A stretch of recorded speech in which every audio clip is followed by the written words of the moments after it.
Hamas ने red cross को एक और इजरायली बंधक का शव सौंप दिया है। 12 की तलाश अब भी लगातार जारी है और इसको लेकर अब टेंशन भी बढ़ती जा रही है। हमास ने रेड क्रॉस को एक और इजरायली बंधक का शव सौंप दिया है। इजराइल अभी भी 12 बंधकों की तलाश कर रहा है। रेड क्रॉस इस मामले में मीडिएशन कर रहा है ताकि शवों की पहचान और वापसी सुनिश्चित हो सके। ये घटना बंधक संकट की सीरियसनेस को दिखाता है।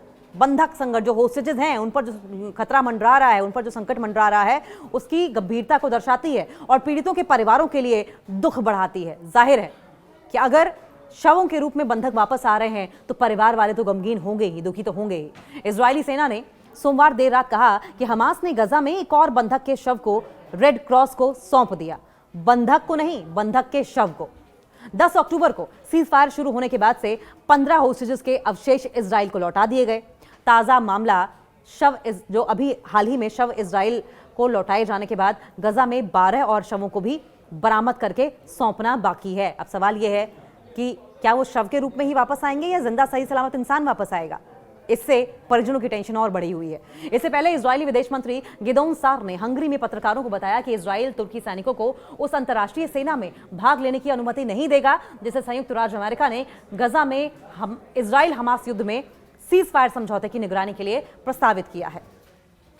ट्रंप के 20 सूत्रीय प्रोग्राम की अगर बात करें तो ट्रंप के 20 सूत्रीय समझौते से युद्ध विराम इस महीने की शुरुआत में अमेरिकी राष्ट्रपति डोनाल्ड ट्रंप द्वारा किए गए 20 सूत्रीय समझौते में युद्ध विराम की निगरानी के लिए एक बल की आवश्यकता है। लेकिन इसमें यह साफ साफ नहीं है कि कौन से देश सैनिक प्रदान करने वाले हैं, कौन से देश हैं जो गजा में या वहां पर अपनी मीडिएशन करने की कोशिश करेंगे।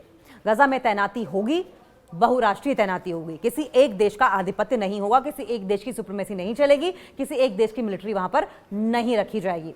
इसमें कहा गया है कि अमेरिका गजा में तैनात करने के लिए अरब और इंटरनेशनल भागीदारों के साथ, अंतर्राष्ट्रीय भागीदारों के साथ एक टेम्परेरी अंतर्राष्ट्रीय स्थिरीकरण बल विकसित करने के लिए काम करेगा, जिसमें काफी कंट्रीज के सेनाएं होंगी। यह बल जांचे परखे फिलिस्तीनी पुलिस बलों को प्रशिक्षित करेगा, ट्रेन करेगा और सहायता प्रदान करेगा, हेल्प करेगा। जॉर्डन और मिस्र के साथ साथ परामर्श भी करेगा, जिनके पास इस क्षेत्र में व्यापक अनुभव बताया जा रहा है, काफी एक्सपीरियंस है इस चीज को लेकर।